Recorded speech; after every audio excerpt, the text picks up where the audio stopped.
COVID-19 has confirmed that the shift of power from west to east is real. When COVID-19 broke out, logically, the advanced Western industrialized countries should have managed it better. The relatively less advanced East Asian societies should have managed it worse. Instead, the opposite has happened.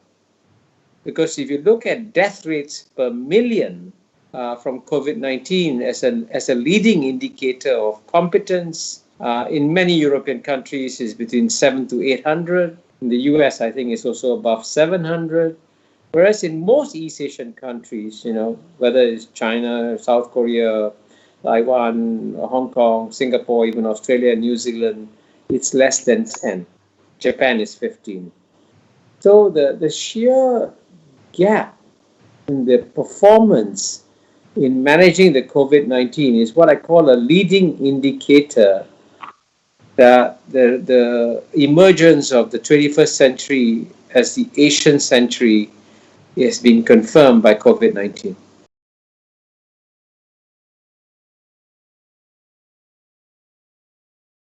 The trend towards the 21st century becoming the Asian century had obviously started before COVID-19. In fact, the return of Asia, as I've always argued, is perfectly natural because from the year 1 to the year 1820, the two largest economies of the world were always those of China and India. So it's only in the last 200 years that Europe took off and North America took off. But if you view the past 200 years of world history against the backdrop of the past 2,000 years of world history, the past 200 years of Western domination of world history have been a historical aberration. Now, all aberrations come to a natural end. So it's perfectly natural to see the return of Asia. But of course, what's surprising is how fast this return is happening. Because from in 1918, purchasing power parity terms, China's GNP was 10% of the United States. And by 2014, it had become bigger. So very clearly, the long-term trends of the shift to back of power to Asia had been in place before COVID-19, but COVID-19 both confirmed this trend and accelerated this trend.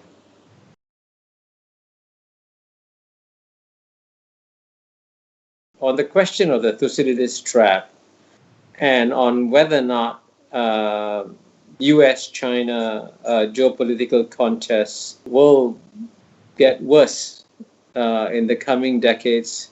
I've just written a book, Has China Won?, with a very paradoxical thesis that a major geopolitical contest between the United States and China is both inevitable and avoidable. It's inevitable because it is driven by deep structural forces. It's driven by the fact that the world's number one power always pushes down the world's number two power. So when the United States is pushing down China, that's normal geopolitical behavior, which is a 2,000-year pattern.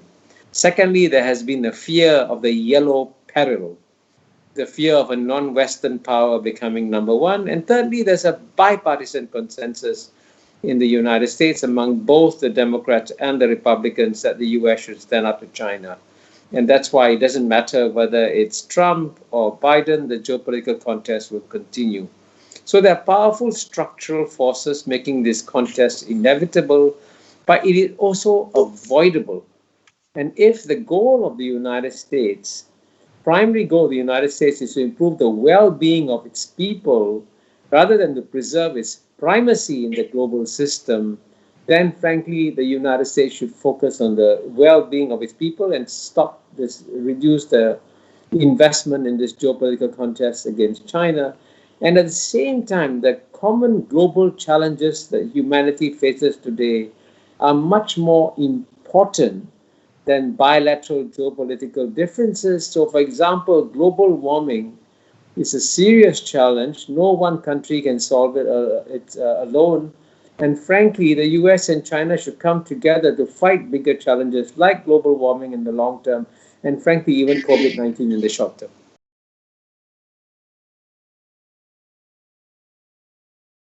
We should be very careful about accepting any kind of conventional wisdom about the long term consequences of COVID-19.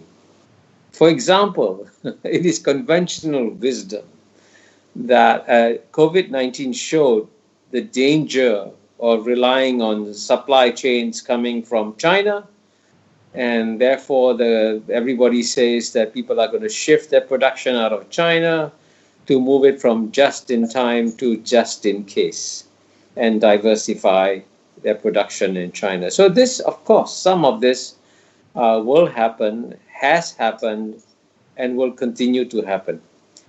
But there's absolutely no doubt that trade between China and the rest of the world will continue to grow and will not diminish. Because there are many iron laws of economics, and one of the iron law of economics is comparative advantage.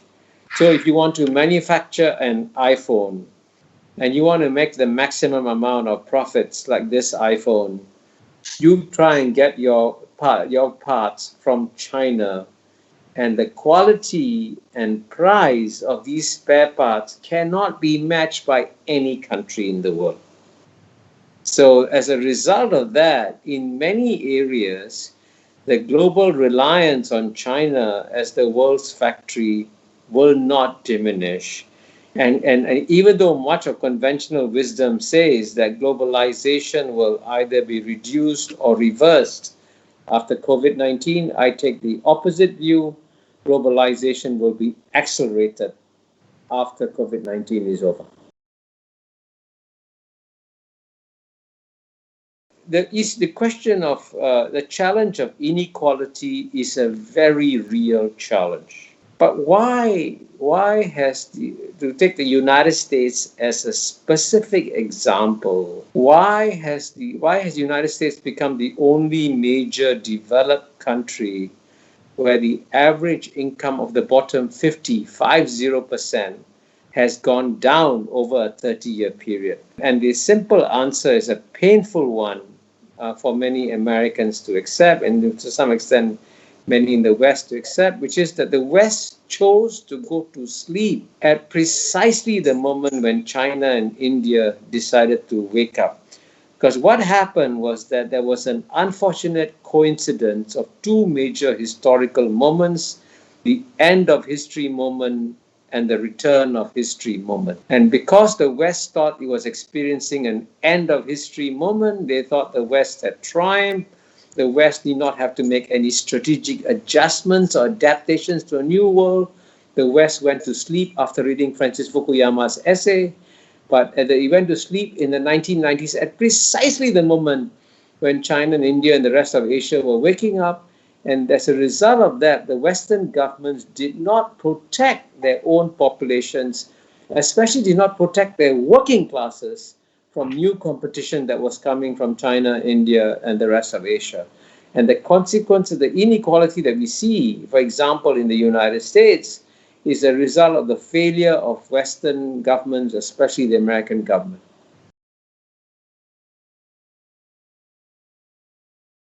Well, on the issue of COVID-19 and multilateral cooperation, we should first of all understand what's the biggest message that COVID-19 is trying to send to us. There's a huge metaphysical message that COVID-19 is sending to humanity. And that metaphysical message is that in the past, when 7.8 billion people lived in 193 separate countries, it was as though they were living in 193 separate boats with captains and crews taking care of each boat. But what COVID-19 has demonstrated, and what many other aspects of globalization have demonstrated, is that the 7.8 billion people no longer live in 193 separate boats. The 7.8 billion people live in 193 separate cabins on the same boat. But the problem with our global boat is that you have captains and crews taking care of each cabin and no captain or crew taking care of the global boat as a whole. None of us would go and sail on a global boat that didn't have some kind of captain and crew to manage a global boat as a whole. So the reason I use this metaphor is to make the point that COVID-19 has demonstrated that we need to strengthen institutions of global governance rather than weaken institutions of global governance. And so that's why we should strengthen the World Health Organization instead of weakening it. Unfortunately, as I document in my book, The Great Convergence, the West has been systematically weakening the World Health Organization by reducing its mandatory assessed contributions, which used to be about 70% in the 1970s, to less than 20% today. You cannot run a World Health Organization with long-term funding that only comes to 1/5 of your budget. It doesn't make sense. This is a strategic mistake that the West has made in weakening institutions of global governance. So as a result of COVID-19, we should make a massive U-turn and strengthen these institutions of global governance. And I know that there's a process of weakening has been happening because I've been ambassador to the UN twice, from 84 to 89 and 98 to 2004. So I can give you many more details of how these institutions have been weakened.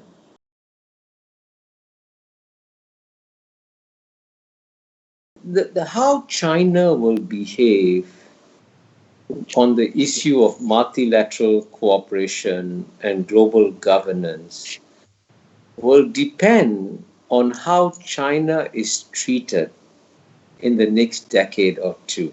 Because we are at a very plastic moment of world history now. We are moving from the old era Western domination of world history to what I call a multipolar, multi-civilizational world. And frankly, if the West was wise, it would try to give China greater responsibility, greater authority in many of the existing institutions, because then China will be buying into institutions created by the West. So, for example, you have to get rid of this absurd rule that to become head of the IMF, you must be European.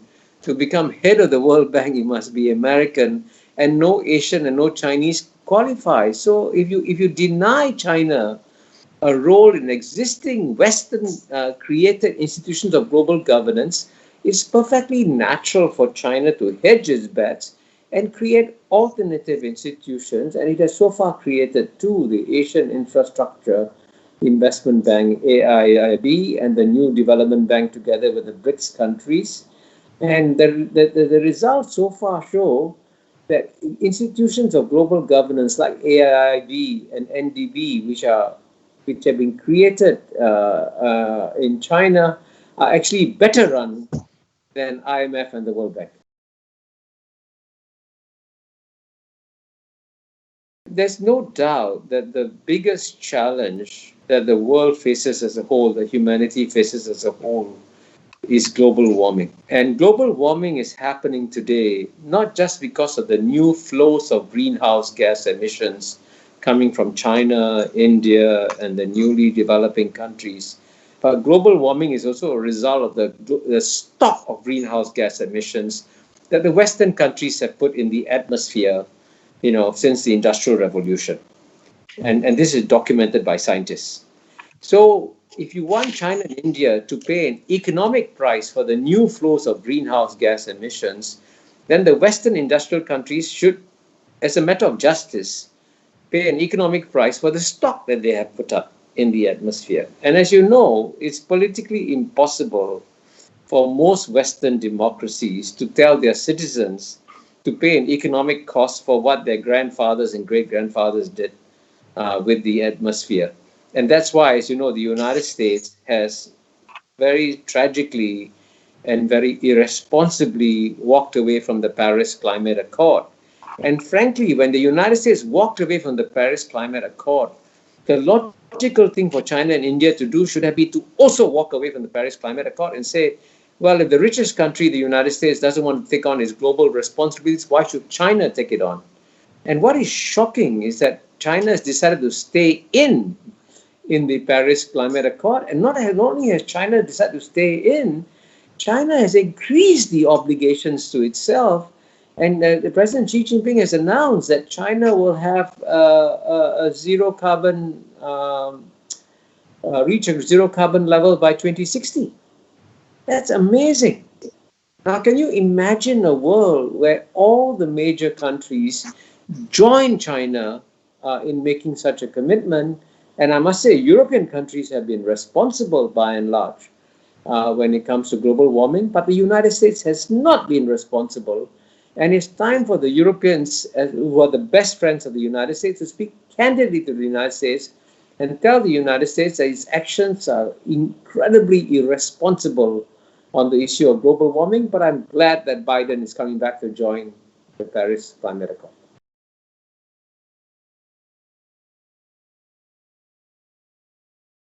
It's very important for the European Union, which, as you know, still represents among the richest and most developed states in the world, to play a greater leadership role on global warming. And the Paris Accord is a very important one. It's important for the European Union to work closely with the new Biden administration. But the European Union must feel a great sense of urgency in working with the Biden presidency, because as Martin Wolf of the Financial Times has warned, that the Biden administration may just be a pleasant interlude between two Trump administrations. And the fact that Donald Trump got over 74 million votes from the American people, more than Barack Obama got in his two presidential elections, is an indication that the United States is highly divided, highly polarized, also as I document in my book, Has China Won? And therefore, we may only have a 4-year window of opportunity to secure long-term commitments from the United States, when we should do so as quickly as possible while the Biden administration is in office. But fortunately, all the announcements made by Biden administration so far, especially the appointment of John Kerry as climate czar, shows that the Biden administration is serious about combating climate change.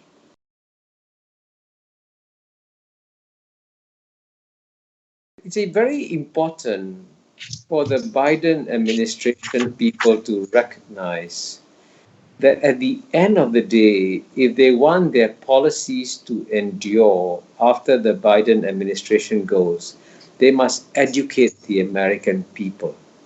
And the paradox about the United States is that on the one hand, it has the world's best universities, the world's best think tanks, the world's best newspapers, the world's best magazines and journals. But you also have, paradoxically, even though you have the largest strategic thinking industry in the world in the United States, you have the worst strategic thinking in the United States. There's a sheer incapacity for the American body politic to think long term. So that clearly the first priority of the Biden administration should be to educate the American people on how the world has changed and how the United States can no longer assume that it is purely a price maker. The United States has become a country, like most other countries, a price maker in some areas and a price taker in other areas. In 2021, there will clearly be an economic rebound from COVID-19, because in 2020, most economies in the world went down, and assuming, this is a big assumption, the vaccines work, travel resumes, countries go back to a greater degree of normality, there will be an economic rebound, but the biggest rebound will be in Asia. And it'll be led by China, because China clearly has managed COVID-19 far more competently than any country in the world. And in fact, the United States had the same number of deaths proportionate to population as China. The United States, instead of having 240,000 deaths, would have less than 1,000 deaths. That's clearly an indication of how much more competently China has managed COVID-19, and especially with the signing of the Regional Comprehensive Economic Partnership, which probably very few Europeans have heard of even, which is the world's largest free trade agreement at the end of 2020. It guarantees that the most dynamic economic ecosystem in the world will revolve around these 15 countries in East Asia. So as you extend that to 2025, 2026, then basically by the middle of the decade, there's absolutely no question that if you are looking for the place in the world which is most dynamic in terms of economic growth and where the young populations are the most optimistic populations in the world, you have to come to East Asia.